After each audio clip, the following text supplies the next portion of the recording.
जियो India परिवार की तरफ से आपको ढेर सारी शुभकामनाएं।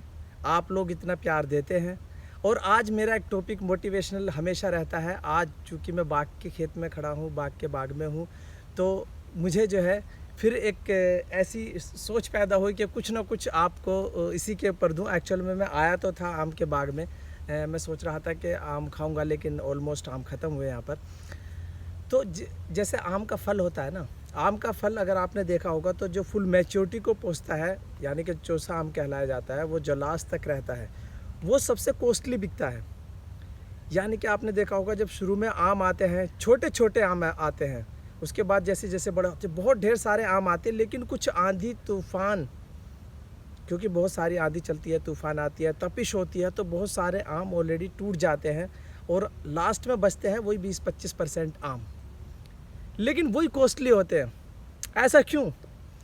क्योंकि वो तपिश बर्दाश्त करते हैं, आंधी को बर्दाश्त करते हैं, उन सब चीज़ों को बर्दाश्त करते हैं। इन्वायरमेंट की हर एक जो कहते हैं ना इफ़ेक्ट करती है, जैसे बहुत सारी चीज़ें, जैसे कीड़े वगैरह, बीमारियां, उन सब से लड़ते हुए लास्ट में बचते हैं।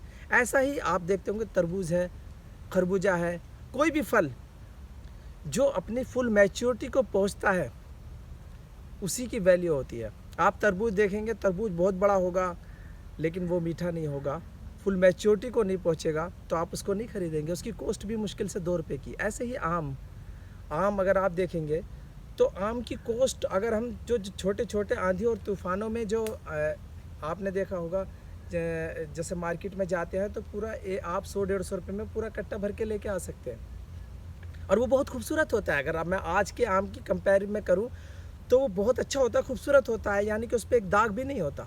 ऐसा ही एक हम इंसानों की तरह, हम इंसान चाहे कितने भी अच्छे कपड़े पहन लें, कितने भी अच्छे स्मार्ट हो सकते हैं, लंबे हो सकते हैं, हाइट से ब्यूटीफुल हो सकते हैं, लेकिन अगर मैच्योर नहीं हुए इन्वायरमेंट से, सोशल सिस्टम से, एजुकेशन सिस्टम से, अगर हमने तपिश बर्दाश्त नहीं की, हमने लोगों की भावनाओं का कदर नहीं की, सब्र के साथ काम नहीं किया, लोगों की सुनी नहीं, क्योंकि कहते हैं ना लिसनिंग पावर बहुत ज़रूरी है।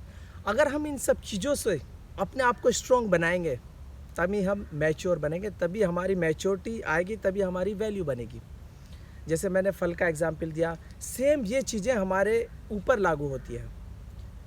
जब हम मैच्योर होंगे तो हम लोगों की बातों को बर्दाश्त करना सीखेंगे, उस इन्वायरमेंट की तपिश को, और जो हमारे सोशल सिस्टम में जिस तरीके से लोगों का ताना बाना है, उन सब को झेलने की कैपेसिटी हमारे अंदर आ जाएगी।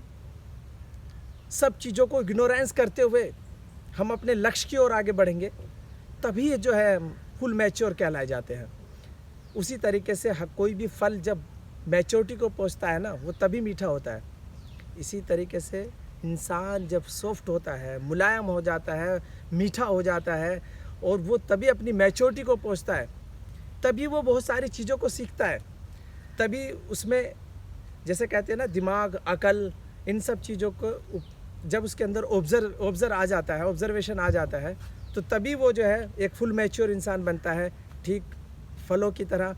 और इसी तरीके से आपको जो है ना मतलब पब्लिक जो समाज की तपिश है, जैसे आंधी तूफानें होती है, ऐसी समाज का ताना बाना, जब आप इस सिस्टम में अपने आप को जो है ढाल लेंगे और बहुत सारी चीज़ें आपके अंदर लिसनिंग पावर आ जाएगी, मैच्योरिटी आ जाएगी, तब और एक अच्छे एजुकेशन सिस्टम से आप एक अच्छे समाज से अपने आप को जो है डेवलप कर लेंगे, तभी एक अच्छे इंसान बनेंगे, तभी एक मैच्योर इंसान बनेंगे। मैं इन्हीं बातों के साथ फिर मैं एक नए टॉपिक के साथ मिलूँगा। तब तक के लिए जय Hind, thank you very much.